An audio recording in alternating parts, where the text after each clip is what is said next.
পতাকা চলতো কম, এখন আরো বেশি চলে। সবার ঘরে ঘরে হাতে হাতে বাচ্চাদের, এটা একটা আনন্দ, ভালো লাগা। এটা হিংসার কিছু না, আমার তো ভালো লাগে। আমার নাম কামাল, তো আমার পতাকা কামাল হিসাবে চিনে, যেহেতু পতাকা বিক্রি করি। কামাল নামে তো অনেক আছে, পতাকা কামাল নামে নাই, যার জন্য সারা দেশে আপনার মানুষ যারা পতাকার দরকার ওরা এই নামে ছিল। এটা হলো বিজয় দিবস থেকে আমার যে পতাকা খুব ক্রাইসিস, পতাকা পাওয়া যায় না, তো চিন্তা করলাম যে নিজে বানিয়ে বিক্রি করা যায় কিনা বা এটা হয় কিনা। এটা দেখি যে এই ব্যবসা অনেকে করে না, তো কয়টা কয়টা বানাইলাম একটা মেশিন দিয়ে। তারপরে আস্তে আস্তে আজকে এখান পর্যন্ত আমি 2001 থেকে বানাই, খুব ছোট থেকে।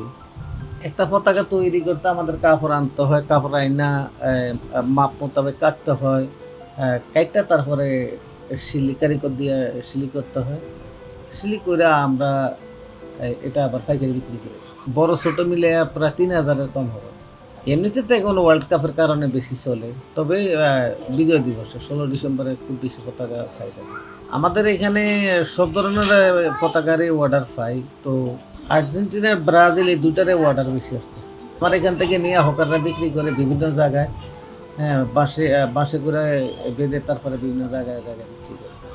আমরা তো হলাম গিয়া সিজনে ভালো বিক্রি হয়, সিজন হলে আমাদের ভালো বিক্রি হয়, সিজন ছাড়া আমাদের ব্যবসাটা খুব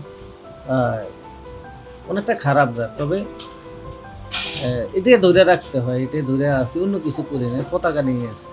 আগে তো ছিলাম আমি আর 1-2 জন, এখন তো অনেকে বানায়, এটা তো ভালো।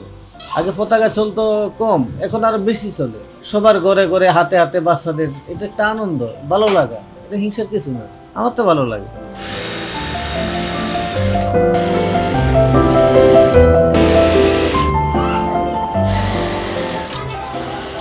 আমি পতাকার মেলা হয়, ওই মেলার সম্পূর্ণ পতাকাগুলো আমি দিই। তারপর সংসদ ভবনের সামনে অনেক পতাকা নিয়ে করতো, প্রোগ্রাম করতো। বড় বড় পতাকা যত আছে, পররাষ্ট্র মন্ত্রণালয়ের, তারপর আইল্যান্ডের মধ্যে পতাকা টানানো, সিটি কর্পোরেশনের বা খেলাধুলার দলীয় এই পতাকাগুলা আমার এখান থেকে যায়। ছোট একটা পতাকা যদি আমি বানাই তাহলে আমার 2-3 মিনিটে হয়। আবার যদি একটা বড় পতাকা বানাই তাহলে মেশিন মাঠেও নিয়ে যায়, আর সিলি করতে হয় 5-7 দিনও জায়গা, 5-7 জন 10 জন লোক লাগে। হ্যাঁ, ফিনিশিংয়ের উপরে হয়, সুন্দর করে দিতে হয়, মাপ দিয়া তৈরি করতে হয়। যেটা একটা মাপ আছে পতাকা, ওই মাপ পরিমাণ পতাকা বানানো। এখনো পর্যন্ত আমার পতাকা তো প্রধানমন্ত্রীর পিছনে আছে, ভোট পতাকা, রাষ্ট্রপতির এখানে আছে, তারপরে আপনার বিভিন্ন মন্ত্রণালয় আছে। আবার দেখেন কয়েকদিন আগে প্রোগ্রাম গেল এই ইয়াতে ইংল্যান্ডের কি জানি গ্যালারিতে, ওইখানে আমার এইখান থেকে অনেক পতাকা গেছে। এইবার মানুষ যেভাবে পতাকা কিনে বিনোদন আনন্দমুখী আছে, এটা আমার থেকে খুব ভালো লাগছে। আমি মনে করি সবাই যেন এই পতাকা যদি বেশি দামে কিনতে না পারে, 10 টাকা দামের হোক, 15 টাকা দামের হোক, কিনে একটা বাচ্চার হাতে দিল, একটা আনন্দ ফুর্তি করলো, এটা একটা ভালো লাগার বিষয়। যে আমি 500, 700, 1000 টাকা, 2000 টাকা দিয়ে পতাকা কিনতে হইব এমন না, যে ছোটো 5 টাকা দামের পতাকা আমার কাছে আছে। শুরুতে আমি 1700 টাকার পুঁজি নিয়ে এই ব্যবসা নামি।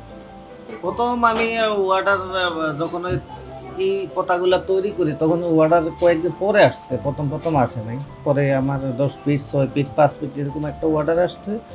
সেখানে আমার ওয়াটারের প্রায় 9000 টাকা, 9200 টাকা না কত জানি, পুরোপুরি খেয়াল নেই, এর ভিতরে একটা অর্ডার পাইছিলাম।